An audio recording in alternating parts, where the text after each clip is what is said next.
Matthew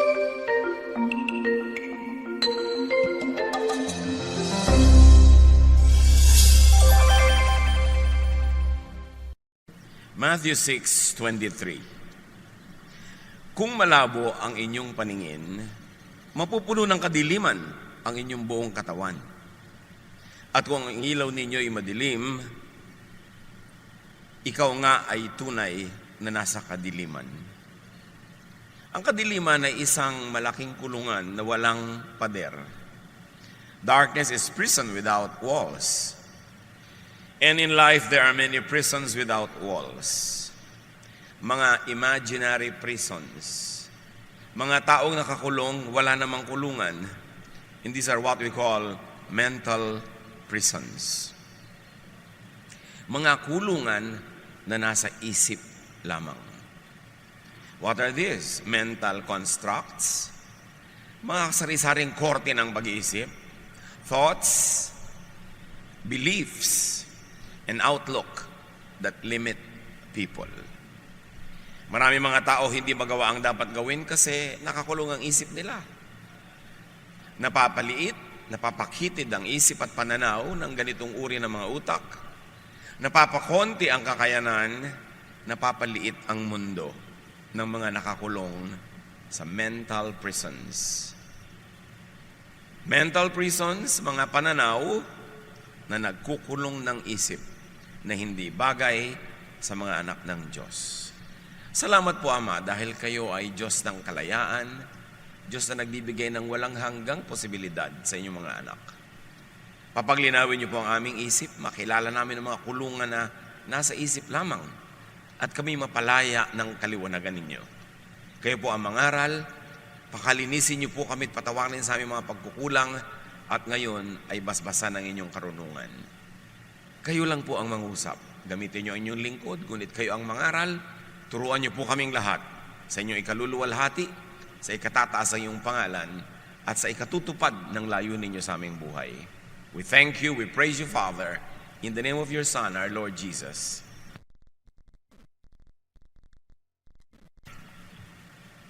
Mental prisons, mga pananaw na nagkukulong ng isip. These are self-imposed limits. Mga taong wala namang tali ay kung makakilos ay parang nakatali. Mga taong wala namang mga rehas at mga sementong pader ay limitado ang kilos. Mga taong hindi naman talaga pinagbabawalan ay hindi makakilos ng malaya dahil akala mo'y bawal lahat. Anong uri ng mga pag-iisip ang nagkukulong sa atin? Isa na doon yung it can't be done. Sa mga nagsasabi laging, imposible. Hindi pwedeng gawin. Hindi pwede yan. At ang mga taong ito, usually, basta hindi abot ng utak, hindi abot ng pangunawa, o hindi abot ng kanilang doktrina at pananalig, imposible agad. Matthew 17:20, nang tinanong si Jesus sa kanyang mga alagad, bakit hindi po namin magawa ang dapat sana'y nagawa na namin? Sumagot siya, dahil sa maliit ang inyong pananampalataya. Tandaan ninyo, kung kayo ay may pananampalataya sa Diyos na silaki ng buto ng mustasa, na actually napakaliit. Maaari ninyong sabihin sa bundok na ito, lumipat ka roon, at ito'y lilipat nga. Tunay na walang bagay na hindi ninyo magagawa. Halimbawa na symbolic language ito, na hindi naman talaga literal na yung bundok ay pwedeng utusan ng isang nananalig, napakalaki pa rin ang pwedeng magawa sa pananalig. Hindi man literal na bundok yung bubuhatin. Paano kung literal pala ang ibig sabihin ni Jesus dito? Hindi naman niya sinabing, symbolic lang yung language ko, ha? Bagamat hindi niya sinabing literal. Paano kung literal na pwede mo pala talagang utusan ang bundok kung may pananalig ka na singliit o tawagin ng sinlaki man lang ng maliit na buto ng mustasa? At pinatunayan ni Jesus na marami siyang sinabing literal. May binuhay talaga siyang patay. May pinalakad talaga siyang lumpo. May binigyan siya ng paningin na bulag, literal. Pero meron ding symbolic. Yung mga namulat ang isip, bulag na nagkaroon ng paningin. Alin man ang tinutukoy ni Jesus, symbolic man o literal na kahulugan na pwede mong utusan ng bundok kung meron ka lang kaprasong pananalig, malaki ang mensahe nito para sa atin. Sabi niya, dahil maliit ang inyong pananampalataya, maliit ang inyong pag-iisip, maliit ang inyong utak, konti lang ang laman.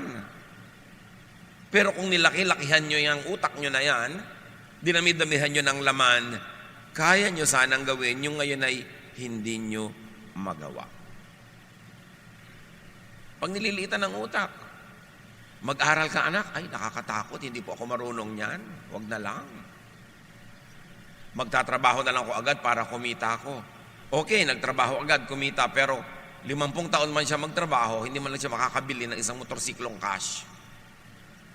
Kasi nilimitahan na niya ang pwede niyang gawin sa madali, sa konti. Kasi hindi siya nanalig na pwede niyang magawa. Lahat ng mga mahihirap, maralita, na nakaalpas, nakawala, nakalampas sa kahirapan, nanalig muna na pwedeng mangyari yon. Ang mga hindi nakakalampas sa kahirapan, sa kaliitan ng mundo, ay yung nagsasabing, hindi pwede yan. Wala tayong magagawa. Ganyan lang talaga yan. Pagka gano'n ang pananaw mo, ikaw yung walang pananalig, sabi ni Jesus, huwag kang umasa na may mangyayari sa buhay mo. Ang liit-liit ng pananalig mo Tapos ini-expect mo, lalaki yung mundo mo. Sabi niya, ang liit ng inyong pananalig. You have very little faith. Now, faith moves the hand of God. So kung malaki yung faith mo, wala ka mang kayang gawin sa iyong sarili, pwede magkaroon ng miracle. Because faith moves the hand of God. So you see, kung sa loob ng isip mo ay meron kang pananalig, may kapangyarihan ka, kasi pwede mo ngayong palakarin ang kamay ng Diyos para gawin ang hinihingi mo dahil naniniwala ka. Sabi niya, ask and you will receive. Ngayon, ipagpalagay na yung faith is not asking for a miracle. What else can faith do? Faith moves the believer into action. Pag nananalig ako na matatapos ang aking pag-aaral, kahit ang hirap-hirap namin, mag-e-enroll ako ngayong SEM, kahit wala ako nakikita magiging baon ko, wala ako nakikita magiging pambili ko ng mga project materials, meron akong faith, it will move me into action. And action, practical, moves into growth. So, nung bayaran na ng first exams, biglang may nahiraman ako, o may nagbigay sa akin, o kumita ako, at naniwala akong tama yung ginawa ko, nag-enroll ako. And that gives me growth. Lumalaki ang aking mundo, lumalaki ang pananalig ko. Dahil nanalig ako sa konti, napatunayan kung pwede mangyari, ngayon kaya ko nang manalig sa mas malaki-laki. At dahil kaya ko nang manalig sa mas malaki, this faith moves to enablement. Nagkakaroon ako ng kapangyarihan. And of course, enablement, when continuously repeated, leads to accomplishment. And in that case, natapos mo ang kurso mo, natural cause. Hindi miracle. So dalawa ang pwede mangyari sa isang taong may pananalig. Maghimala ang Diyos, o kaya ay dahil sa pananalig mo, marami kang ginawang tama, nagkadugtong-dugtong, ang ending, nangyari din yung gusto mong mangyari, na walang himala. Hindi mo naman kailangan lagi ng himala. Kasi merong natural power na ibinibigay ang Diyos sa iyo at sa mga tao na kapaligid sa iyo para katulungan, para yung kailangan pa ng himala ay magawa rin kahit walang himala. At yung paggawa ng walang himala ay isa ring himala. Kasi biruin mo, dati hindi ka naniniwalang mangyayari, tapos nangyari, di himala rin yun. Kaya lang merong practical, scientific explanation kung paano nangyari. Mark 10:27. Tiningnan sila ni Jesus at sinabi sa kanila, hindi ito kayang gawin ng tao. Ngunit hindi ito imposible sa Diyos. Sapagkat ang lahat ng bagay ay kayang gawin ng Diyos. So pwedeng maghimala para sa iyo ang Diyos at pwede ding maghimala sa pamamagitan mo ang Diyos. Na may nangyari na wala kang participation, himala yun, pero mas madalas may nangyayari, ginagawa ng Diyos sa pamamagitan ng iyong pagsunod, ng iyong pananalig, ng iyong disiplina sa sarili, ng iyong pagsisikap. Himala rin yun, kasi Diyos din ang pinagmulan, pero dumaan sa'yo. Yung na-bypass ka, miracle ang tawag doon. Both cases, works of God. 2 Chronicles 15:7, magpakatatag kayo at huwag masiraan ang loob. Gagantimpalaan kayo dahil sa inyong mga ginagawa. Nakita ninyo? Dahil sa inyong mga ginagawa. Ang hirap-hirap po namin, paano po kaya kami aahon? Dapat may gawin ka. Kasi yung pag-ahon mo sa hirap, gantimpala. Dahil sa iyong ginagawa. Ngayon, yung walang ginagawa, huwag kang mag-umasa na may mangyayari sa buhay mo. Hindi ka naman paghihimalaan nun. Ang himala nga dahil sa sobrang faith. Yung walang ginagawa, walang faith yun. Sabi niya, baliwala rin niya kahit sikapin natin. Kahit anong gawin natin, mahirap pa rin tayo. So wala na lang tayong gagawin. Hindi na magbabago ang mundo. Ganyan na lang talaga yan. Wala talaga mangyayari. Galatians 6:9, huwag tayong mapagod sa paggawa ng mabuti. Sapagkat pagdating sa takdang panahon, tayo ay aani kung hindi tayo susuko. Sinong umaani? Yung hindi sumusuko. Sino ang hindi sumusuko? Yung may pananalig na ang ginagawa niya ay may mabuting pupuntahan. So, kilalanin, takasan, wakasan yung kulungan na it can't be done.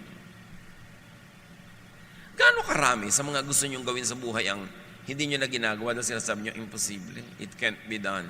Hindi talaga mangyayari. Ang pasimula ng pangyayari noon ay yung maniwala kang pwede, tapos gagawin mo ang lahat, hindi ka susuko hanggang hindi natutupad yung gusto mo mangyari. So merong interaction, may participation, may correspondence, ang langit at ang lupa, ang Diyos at ang tao sa paggawa ng mga dakilang bagay. Another mental prison, it must not be done. Yung isa hindi pwedeng gawin, meron namang kulungan, hindi dapat gawin. Nanay, mamimili na po ba ako ng ititinda nating puto bongbong? Hindi Pasko, hindi dapat gawin. Meron ako laging pinapabilhan ng puto bongbong sa Taguig. Pag nagpapabili ko ng Enero, wala na kasi hindi na Pasko. Bumibili pa ako. Hindi dapat. Pang Pasko lang ang puto bongbong. Pero yung kulungan ng utak yon. Sa Japan, hindi kayo makakakain ng sukiyaki pag hindi winter. Kasi nakakulong ang utak nila, sukiyaki is winter food. Dito sa Pilipinas, kahit tagaraw, makakakain ka. Kasi hindi tayo nadamay sa kulungan ng utak ng mga Hapon tungkol sa sukiyaki. Ano mga kulungan ng utak nyo na hindi dapat gawin? Kumain po tayo ng sotanghon. Walang lamay. Hindi pwede. Panglamay yan. Kulungan. Sino naglagay ng kulungan na yon?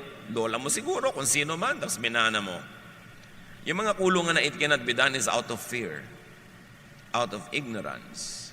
Merong isang restaurant ng tindahan ng pagkain ng manok dyan sa corner EDSA and Crossing sa Mandaluyong. Air condition, ang ganda-ganda. Mura lang yung pagkain. Walang pumapasok. Nanay, kain po tayo doon. Hindi pwede, mahal yan. Bakit yung po nalamang mahal? Kita mo, aircon. Mahal yan. Magaganda yung mga plato. Nakahalata yung tindahan na walang pumapasok. Tinanggal niya yung aircon. Pasok lahat ng alikabok, usok, ang daming kumain. Same price. Yung mga it must not be done, bawal. Yung mga tao, pag may nakita magandang lobby, magandang lugar, magandang tindahan, pasok tayo, baka bawal, nakatsinelas lang tayo. Di ba? Di maghubad po tayo, magyapak tayo, hindi naman sabing bawal na kayapak, bawal lang nakatsinelas. Bawal nakasando, di maghubad ka. Hindi naman sabing bawal hubad bawal lang yung sando. Mga pampalimit ng utak. Hindi mo pwedeng gawin yan, may magagalit. Merong maganda, gusto mong tingnan na display, baka magalit yung tindera. Mukhang mahal, huwag tayong pumasok. Meron, huy, lapitan mo na yung nasa information, mukhang suplado, huwag na lang. Yung, hindi naman niya sasayang, suplado ako, huwag kang lalapit sa akin. Pero ikaw na yung nag-isip, ikaw ang nagkulong sa utak mo, nagtali sa kamay mo, kaya kaalipin.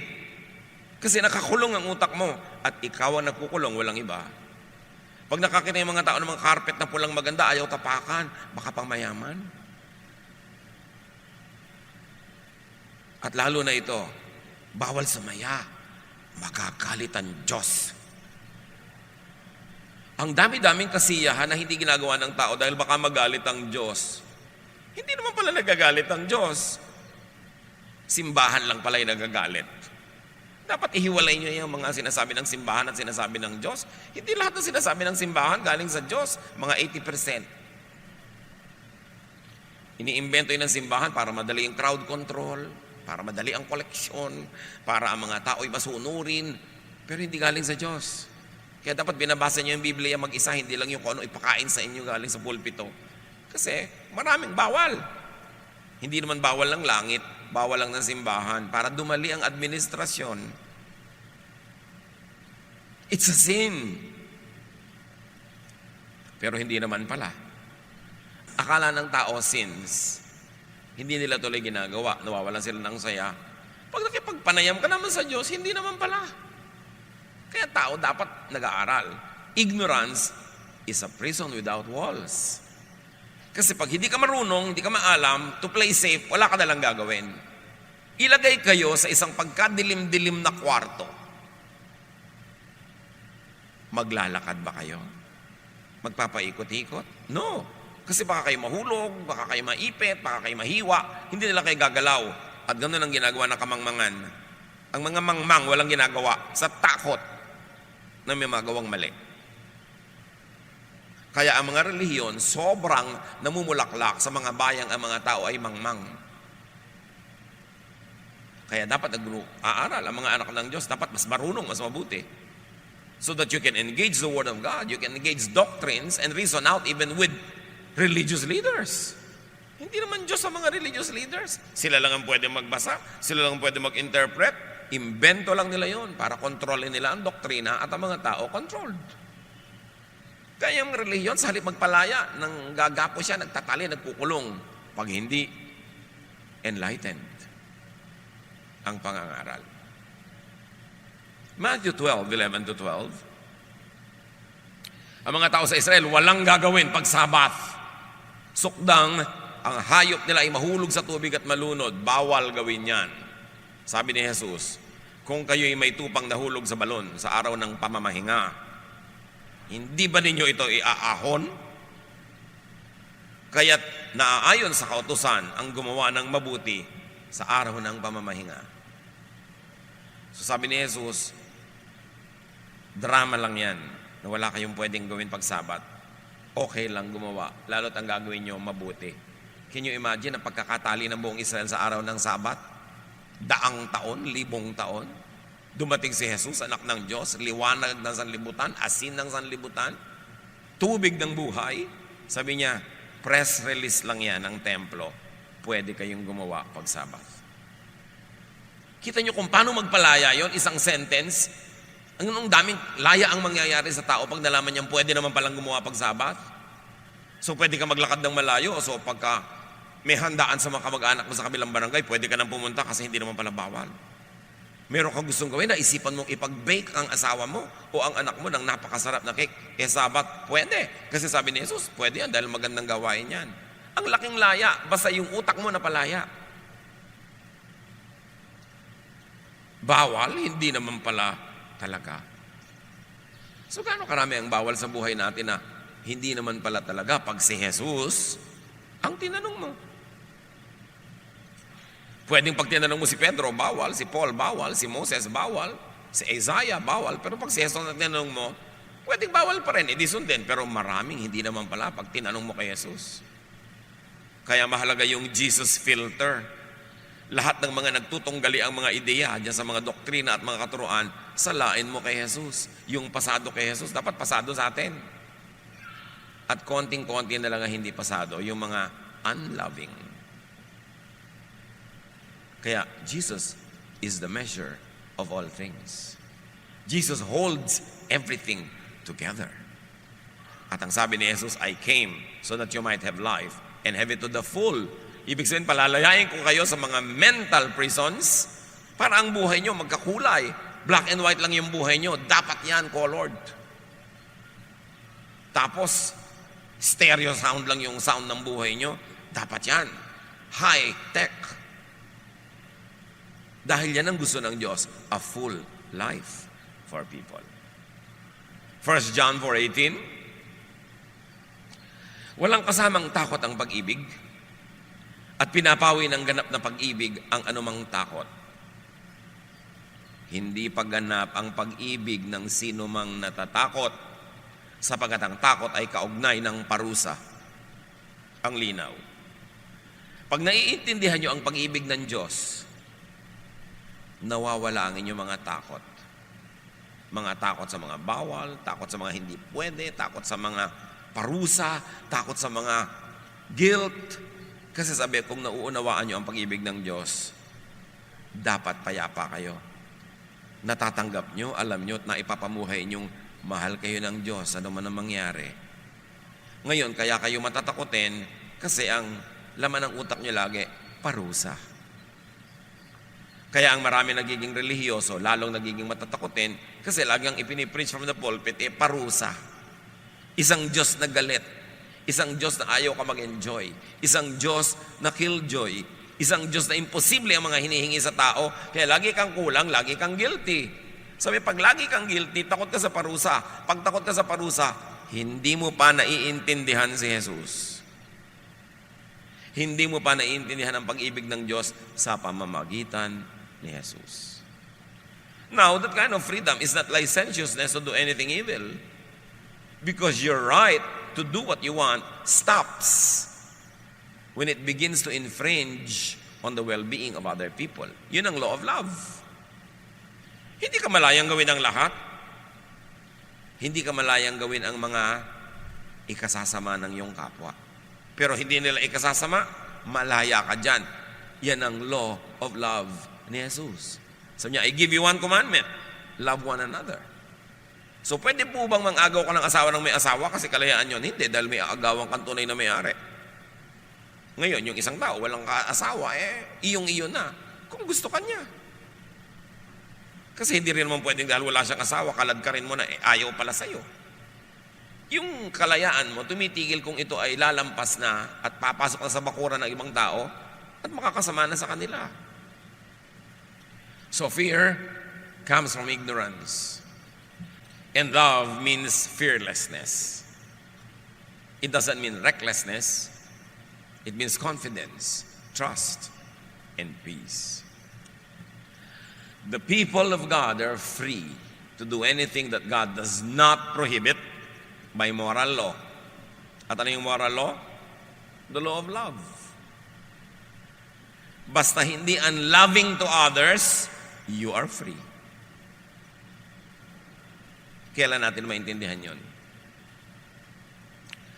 You don't kill, you don't steal from other people. You don't take away from them what you want to enjoy. You are free.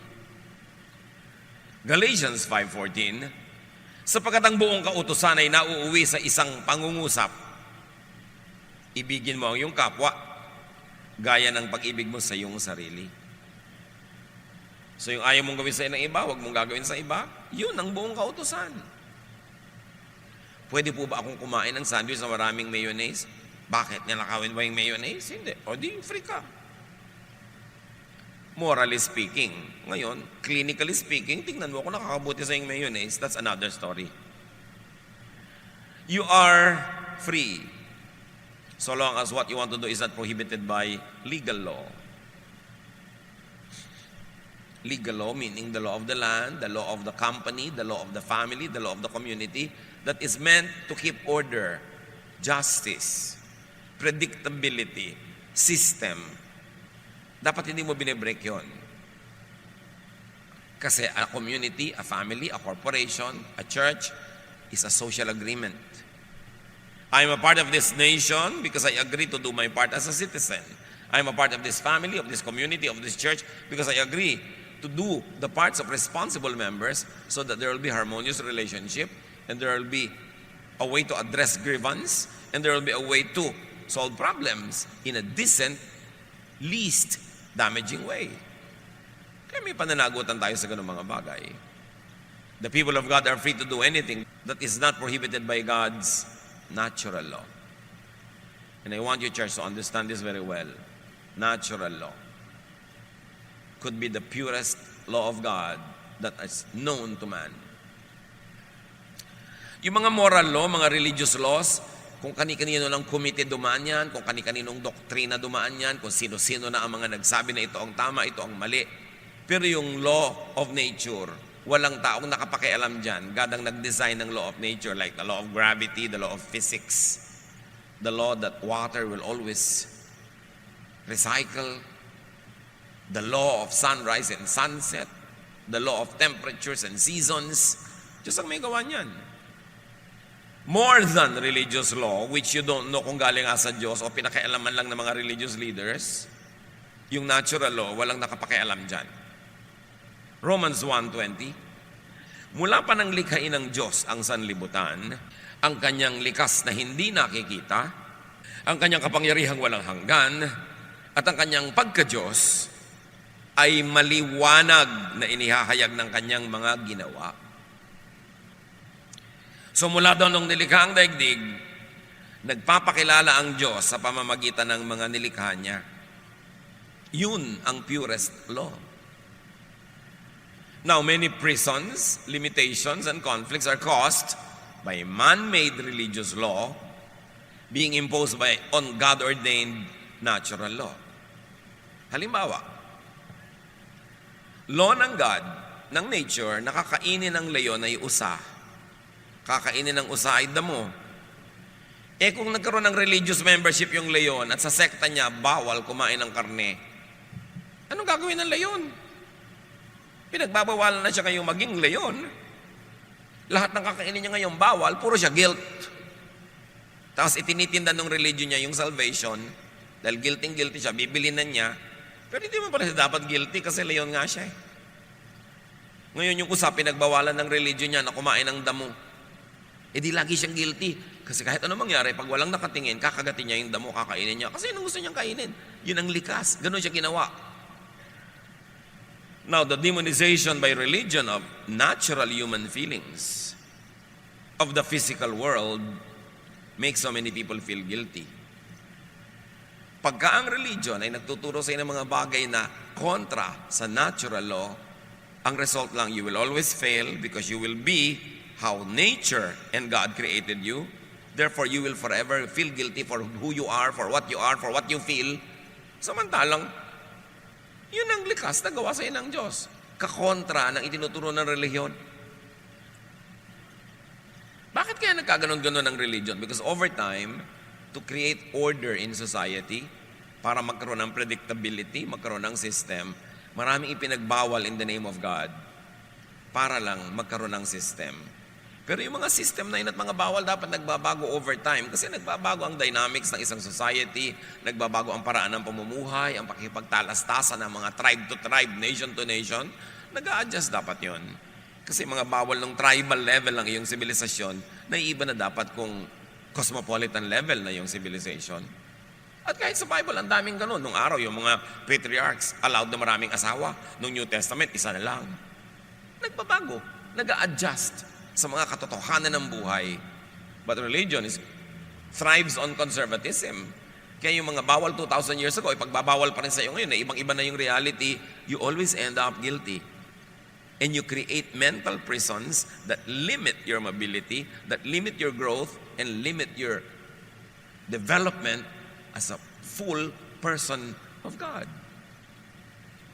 Kaya, ang nangyayari, nagbabalat kayo ang mga relihiyoso. Kunwari, nasusunod nila yung pinagbabawal na hindi naman talaga pwedeng sundin. Pag tinuos mong, tao ako, hindi ko pwede sundin yan eh.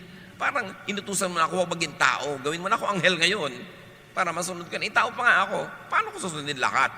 Yung pala naman, yung pagbabawal at yung paraan ng pagbabawal ay hindi naman galing sa Diyos. Kasi kami, natural law. You look at yourself and you see how God created you. That is your natural law. And when religion tells you to go against your natural self, you will only feel guilty and miserable. Galit si Jesus sa ganyan. Mga pagkukunwari. Matthew 15:7-9, kausap ni Jesus sa mga religious leaders. Sabi niya, "You hypocrites, Isaiah was right when he prophesied about you. These people honor me with their lips, but their hearts are far from me. They worship me in vain. Their teachings are merely human rules." Nakita niyo, sabi ni Jesus, tama si Isaiah. Sa Tagalog, sabi niya, mga mapagkunwari. Tama nga ang sinabi ng propeta Isaiah tungkol sa inyo. Ang paggalang sa akin ng bayang ito ay pakunwari lamang. Sa Israel yun. Sapagkat sa bibig at hindi sa puso ito bumubukal. Walang kabuluhan ng kanilang pagsamba. Sapagkat itinuturo nilang galing sa Diyos ang kanilang mga utos. Jesus saying this. Sabi niya, kayo mga relihiyoso, mga ipokrito kayo, mapagkunwari, mapangimbot, mga peke. Turo kayo ng turo na hindi naman galing sa Diyos. Iniimbento nyo ang mga doktrina, nagpapahirap kayo sa mga tao, nagdurusa sila. Kaya sabi ni Jesus, woe to you, Pharisees. You travel overland and sea to win a single convert. And when you are able to do so, you turn that convert into a son of hell, twice as bad as you are. Ganun yun. You shut the kingdom of heaven from people. You don't enter the door to heaven, and you don't allow people to enter. You don't allow people to have peace with God, peace with themselves, peace with the reality, because you yourselves don't have peace about your own reality, because you deny your reality with your man-made religious laws. Jesus saying that. Matthew 15:7-9. Anong sabi niya sa maraming kautusan ng relihiyon ng Israel? Imbento lang yan ng tao, hindi yan galing sa Diyos. Mga hipokrito kayo. Ang tataas ng turo nyo, mga imposible. Tapos sa publiko, nagpe-pretend kayo na susunod nyo, pero in real life, hindi. So kawawa ang turuan nyo, dahil sila mauobliga mag-pretend. Dahil nakikita nagpe-pretend kayo, akala abnormal sila, pag totoo sila sa sarili. So magpapanggap sila. Sabi, pinapahirapan nyo tao, pinapabigat yung buhay nila. Sabi niya, come to me all of you who are tired. Tired of the Pharisees, tired of all the pretense. I'll give you rest. My yoke is easy. My burden is light. My spirituality is doable. It is user-friendly. Sabi ni Jesus, huwag kayo sa kanila makinig. Come to me and I'll give you rest. Rest from prisons of the mind. Mga tanikalang inimbento ng ating mga tradisyon, mga dati ng paniniwalang hindi natin sinusuri, nilululo na lang ng buong buo kahit hindi masarap at kahit kung minsan nakakalason. Followers of Jesus are free to be human and to be humane. Hindi katulad ng itinuturo ng mga Pharisees. Pag kami lumabag sa utos ng Diyos, batuhin nyo hanggang mamatay. Pag hindi mo ginawa yon, hindi ka masunurin sa Diyos. You are not free to be kind and to be humane because you are obligated to be cruel in the name of God. That's why Jesus came to correct all that. Another mental prison, nakakahiya. Singilin mo na yung may utang sa iyo, mami, kasi kailangan ko ng pang-enroll. Nakakahiya namang singilin. Dapat ang nagsasabi ng nakakahiya yung hindi nagbabayad. Nakakahiya, hindi tayo nagbabayad. Pero wala pa ako narinig yatang ganon. Ang nahihiya yung maniningil. Sabihin mo, hirap ka na. Nakakahiya. O nakalimutan ka na ng promotion, lahat ng bago na promote, naiwan ka na, samantala ang sipag mo, ang galing mo. Nakakahiya. Kulungan. Alam niyo mga mahiyain, preso yan. Mga nanay, kung preso kayo, dahil mahiyain kayo, palalakihin nyo ang mga anak nyo rin sa preso. Kasi yung mahiyaing nanay, mahiyaing tatay, may gagawin yung anak, huwag nakakahiya anak. Dito ka, sumama ka sa akin sa kulungan. Dali, magsiksikan tayo dito. Huwag nating palayain ang buhay natin. Huwag natin sabihin ang tunay nating nadarama. Huwag nating ipahalata ang ating mga pagdurusa kasi nakakaya. Huwag tayong humingi ng overtime pay kahit na sobrang overtime work. Nakakaya. Kaya si Rizal sa kanyang sulat sa mga kababaihan ng Malolos, sinabi niya, pinupuri ko kayo dahil gusto niyo mag-aral ng wikang Kastila. Dahil sa wikang Kastila nakasulat ang mga libro. Therefore, pag nakapagbasa kayo niyan, lalaya ang inyong utak. Kawawa ang isang bayan, ang mga ina ay walang ginagawa kundi, sabi niya ganon, magluluhod, magdadasal, humingi ng mga himala na hindi naman nangyayari. Magsuot ng mga libaging kalmin at mga kwintas-kwintas. Sabi nga ganon, kawawa ang mga anak ng mga ina na ang utak ay alipin, sapagkat ang inang alipin ay magpapalaki lang ng mga alipin ding anak. Kaya mga ina, tungkulin yung palawakin ng isip at tatay. Kasi pag maliit ang utak ng magulang, di lilitin ang utak ng anak. Liban na lang kumawala sila at gumawa ng paraan na matuto sa iba. Kaya ang mga alipin, nagpapalaki ng aliping anak. Ang mga dusta, nagpapalaki ng dustang anak. Because you produce your own kind.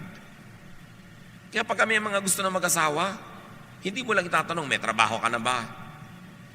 May hanap buhay ka na ba? Kundi, ang utak mo ba lumalaki? Rumurunong, dumadami ang laman. Bakit mo po kailangan pa yung utak? Magkakaanak ka eh. Kung maliit ang utak mo, di yung anak mo liliit din ang utak kasi papalakihin mo sa kulungan. Papalakihin mo sa kamangmangan, papalakihin mo sa dilim. So alipin yung lolo mo noon, alipin ka ngayon, ang magiging anak mo, next generation ang alipin. Bakit ka pa mag-aanak kung magpapaanak ka lang ng alipin? Kawawa. Kaya dapat, responsibilidad ng mga magkakaroon ng anak, magpakatalino, magpakarunong, nang may maituro man lang kayo sa anak nyo, kahit man lang spelling ng Czechoslovakia. Kung yun lang dog, hindi nyo ma-spell, paano kayo magpapalaki ng mga anak na malaya? May pananagutan ng pagiging magulang. Hindi yung mahiyain kayo, torpe kayo, kaya hindi bali ng kawawa kayo. May pananagutan ka. At hindi lahat ng nakakahiya ay mali na nga. Hindi katangayan ang pagiging mahiyain. Ito isang napakalaking kapintasan.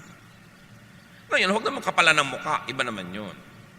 Yung tama lang, yung sabi nga nila, sakto lang.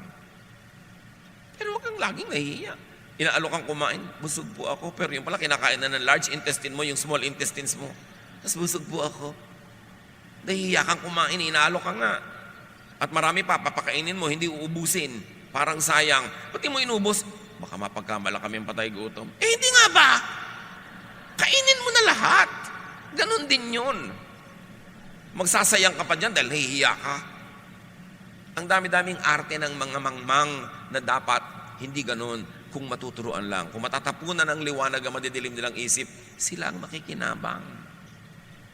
Dapat nag-aaral, nag-observe. Hindi dapat mahiyain. Hindi torpe. Hindi yung lagi ka na lang lugi.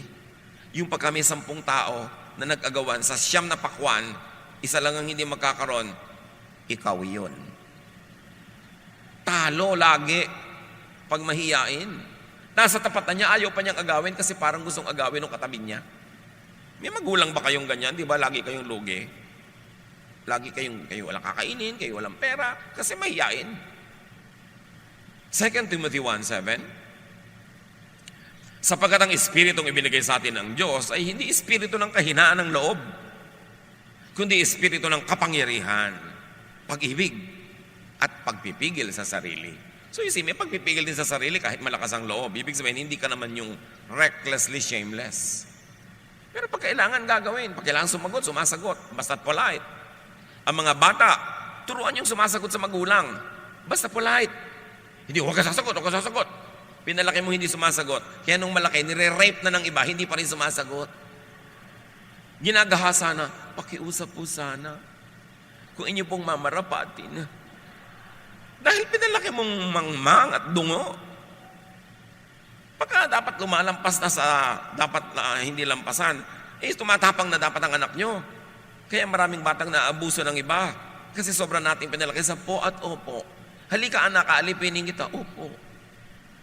Hindi lahat ng sagot dapat opo. Meron dapat sagot na, hindi po. Ayoko po.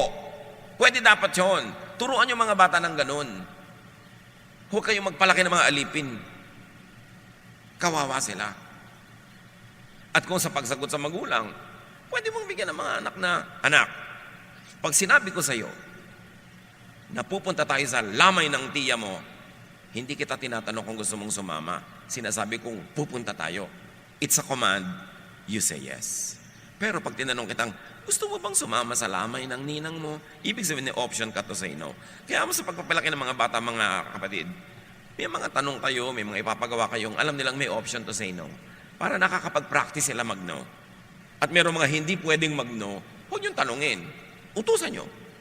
At alam nila yon na may inuutos kasi kailangan, meron namang binibigyan sila ng laya na tumanggi dahil pwede naman. At pag ganun, hindi naman sila magiging rebellious. But you've got to give kids options. And the option to say no must be taught at home. Kasi sa school nga, hindi ka na pwede mag-no. Lalo mga religious schools. Halos sa mga graduate, mga robots. Kaya lagi sabi, gusto ko pong ipasok ang anak ko sa isang religious school. Ito, yakin mo na progressive yung approach. Kasi maraming religious school, ang graduate, robot. Pagkatapos, pag valedictorian ka, kahit hindi religious school, usually, pag nag-reunion kayo 20 years ago, hindi ikaw yung mayaman. Hindi ikaw yung maraming nagawa. Kasi sa schools natin, alam niyo kung sino yung honor lagi? Kung sino yung laging may medalya? Ano ba mga award? Most courteous. Diba? Most polite. Yung most punctual. Most obedient. Most cooperative. In other words, yung pinakamadaling kontrolin at pasunurin, yun ang may award. Sa tunay na buhay, hindi yun na makaka-accomplish sa maraming bagay. Yung mga creative, yung mga lumalabas sa kahon, yung nag-iisip ng kung ano-anong mga kababalaghan, yun actually ang mga nakakagawa ng maraming mga accomplishments sa buhay. Kaya usually sa mga batch nyo sa high school, batch nyo sa college, 20 years later, ang nagyamanan, ang nagkaroon ng maraming mga nagawa, hindi yung mga honor. May mga honor din, may mga nagawa. Nakakatanggap sila ng employee award, 20 years loyalty to the company. Walang absent, walang late. Ganun mga klaseng mga honor. Pero don't expect them na may naiimbentong iba, may nagagawang sistemang iba. Usually, ang nakakagawa na yung mga pala absent, yung mga bagsak-bagsak. Hindi ko naman sinabi magpakabagsak-bagsak kayo dyan. Pero ang sinasabi ko, ang nire-recognize lagi ng relihiyon, ng eskwelahan, ng society, yung madaling kontrolin, yung robot. So, hindi lahat ng award na ibinibigay ng lipunan, yun na nga ang tamang dapat ibigay. Dapat may award for creativity, for standing out of line, for getting out of the box. Kasi yun ang makaka-accomplish ng maraming bagay. Meanwhile, dapat mga 3% lang lipunan yun. Yung 97 dapat talaga cooperative, punctual, kasi para umandar ang lipunan. May system. Pero huwag yung pagpakamatayan na yung mga anak nyo, lagi maging honor. Kasi honor for what? Siyempre, accomplishment naman yung napaka-punctual niya ng 3 taon. Pero sa tunay na buhay, di ba ang dapat punctual yung mga empleyadong karaniwan, hindi yung mga tunay na may mga decision makers.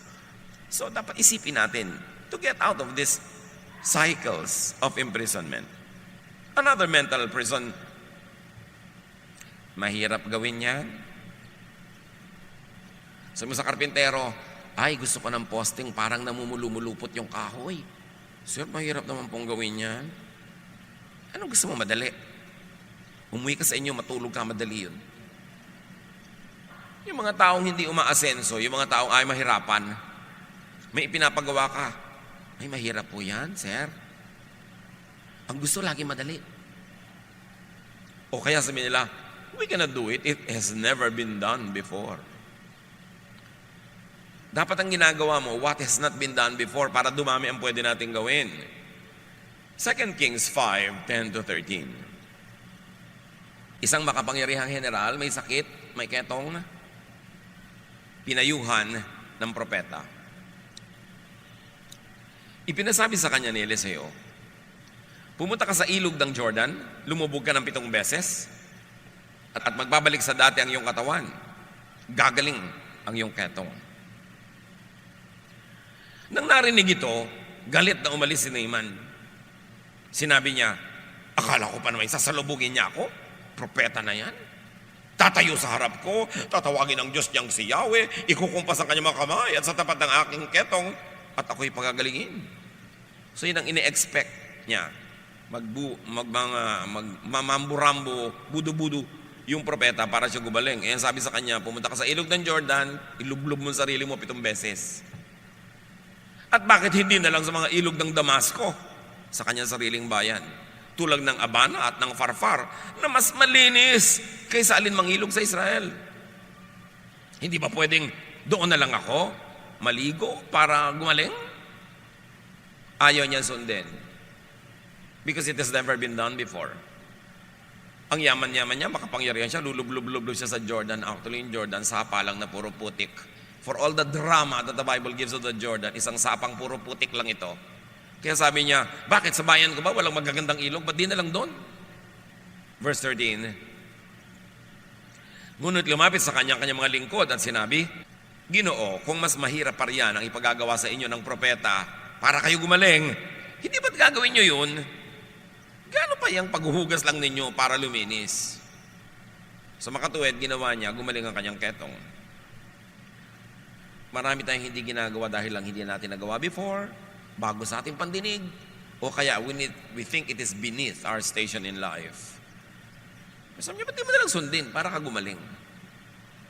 Hindi umiwas sa mahirap gawin, at huwag umiwas sa mahirap na gawin, lalo na kung mas mahirap naman kung hindi mo gagawin.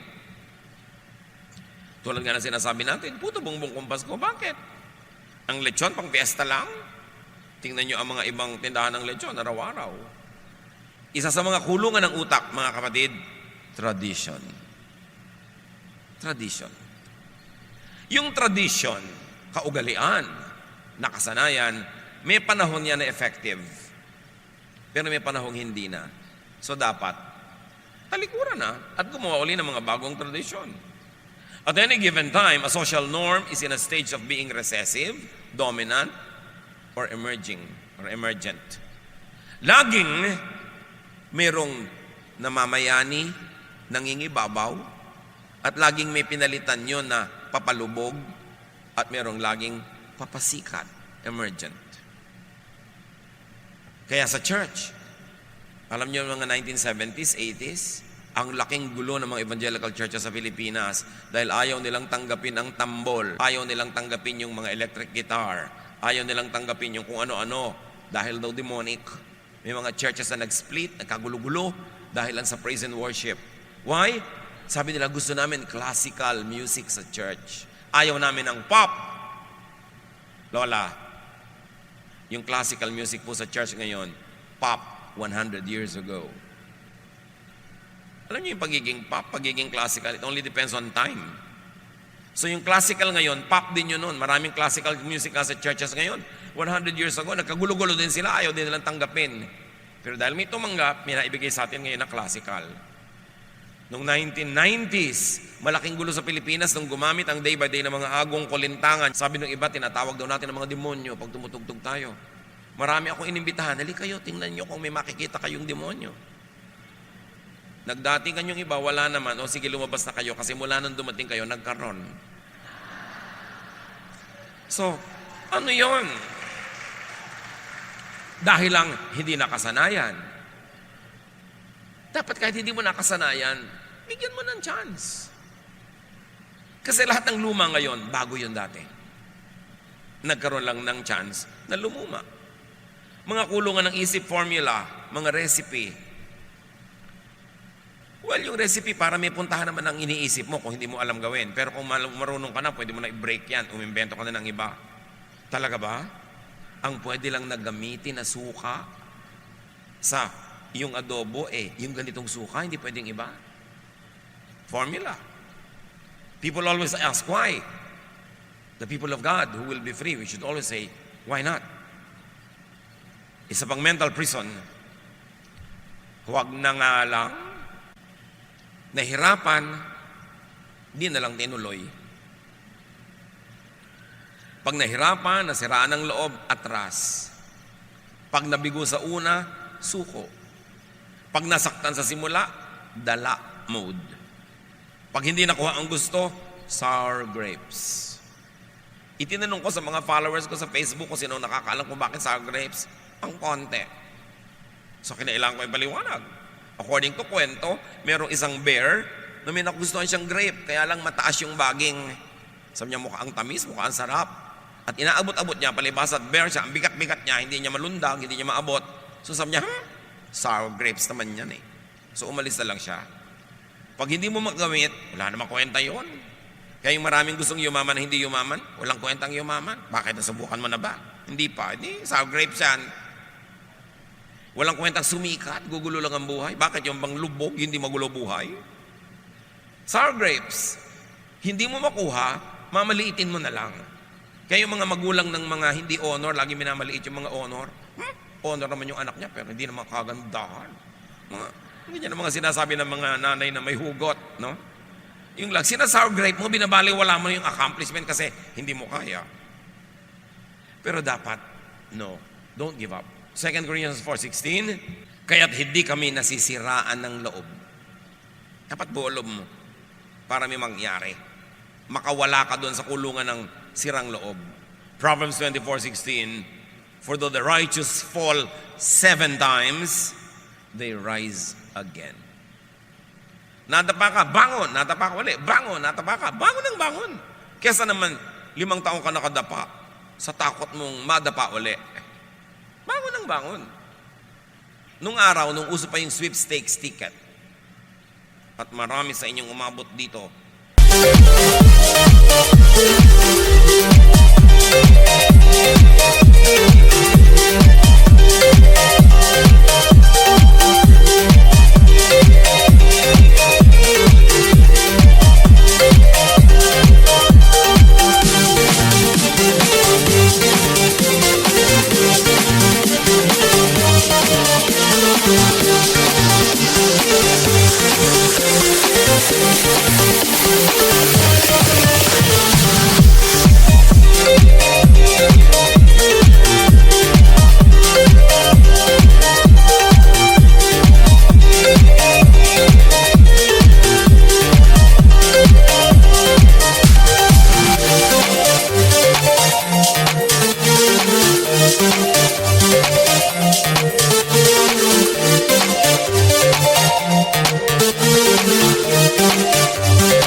bumibili ng tagumpay sweepstakes.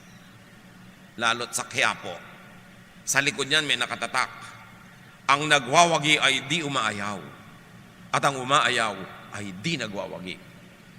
Remember? So ganun daw, ang umaayaw, hindi nagwawagi. Huwag ayaw ng ayaw. Keep pursuing your dreams. Kung mawala sa mga taling wala naman doon, invento mo lang, inilagay lang doon ang guni-guni mo. Kung mawala sa mga kulungang wala naman pader, ikaw lang ang nagkukulong sa iyong sarili. Luke 4:18, ang Espiritu ng Panginoon ay sumasa akin, sapagkat hinirang niya ako upang ipangaral sa mga mahihirap ang magandang balita. Isinugo niya ako upang ipahayag sa mga bihag na sila'y lalaya. Maraming bihag at maraming kalayaan ang pinag-uusapan dito. Mainly spiritual. And then, mental. Tulad ng pinag-uusapan nating mental prisons. Isinugo si Jesus para palayain ang mga tao sa mga kulungang ito na bumabawa sa ating katuturan, sa ating halaga, sa ating saya, sa ating ginhawa. Mga drawing, religious, social, and mental prisons. Yung mga bakit nakadress ka tapos rubber shoes? Hindi pwede yan. O di ba ngayon? O pwede na, ang daming ganon. Pero for the longest time, dapat pag nakadress ka, pumps or heels. Hindi pwede ganyang suot. Bakit? Ba't hindi pwede? Sinong may sabi? Bakit hindi pwede? Diyos ba may sabi nun? Palayain ang sarili. Dati hindi pwedeng gupit na hindi pantay-pantay. Sabi mo, mapagkamalan tayong may sira. Bakit ang buhok natin? Ngayon, uy, pantay na pantay ang gupit mo ha, baka mapagkamala ka may sira. Dapat bakit, tabi-tabingi. Yung laylayan ng damit mo, dapat tabi-tabingi, parang bulagan tumahi. Di ba gano'n lang ngayon, tabi-tabingi, kung ano-ano mga, samantalang dati, walang magsusuot na matinong tao. mapagkakamalang ka, nag-iiba-iba. You always say, why not?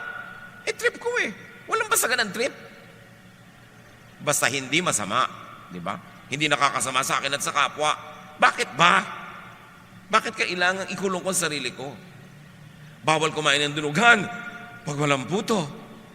Bakit? Ang gusto kong kasabay buko pie. Hindi pwede? Yun ang gusto ko eh. Bakit nanakawang ka ba? Masama ba sa'yo? Pinatay ba kita? Hindi. Ano ngayon? Bakit hindi ko pwedeng gawin? 2 Timothy 1:7, sapagkat ang espiritong ibinigay sa atin ng Diyos ay hindi espiritu ng kahinaan ng loob, kundi espiritu ng kapangyarihan. Mga kapatid, ang dami pang mental prisons. Sapat na ang 5 ngayon. Alin dyan ang bumibihag sa inyo?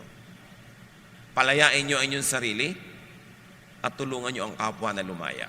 Jesus wants you free to have a restful, peaceful, meaningful, enjoyable life. Dear Lord, thank you that you want us free from prisons. Teach us, Lord, to use the power coming from your Son, Jesus, so that we can set ourselves and others free.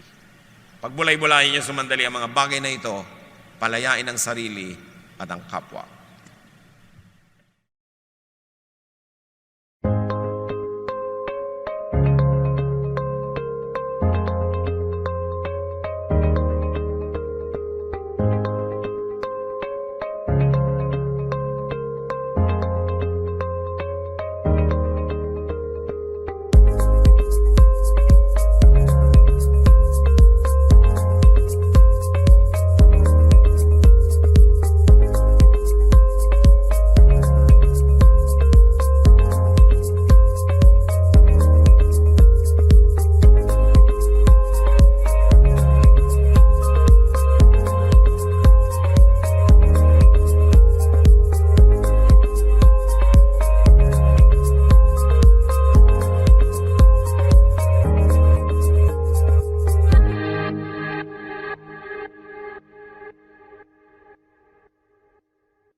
Love to you, mga pamangkin. Dito tayo mag-aral ng salita ng Diyos. Dito tayo mag-aral ng mga praktikal na bagay, magdalanginan para sa isa't isa, makinig ng mga mensahe, at dito tayo magsasama-sama spiritually sa ating official Ed Lapis YouTube channel na ang address ay Sabi ni Kuya Ed. Remember, dito tayo ha, Sabi ni Kuya Ed, ang ating official YouTube channel. Do not forget to subscribe. Click the subscribe button and ring the bell for notification. Like, comment, and share our official YouTube channel. Visit Ed Lapis website for daily devotion, audio podcast, latest video message, send your prayer request, subscribe to mailing list and more. Visit edlapis.com.ph.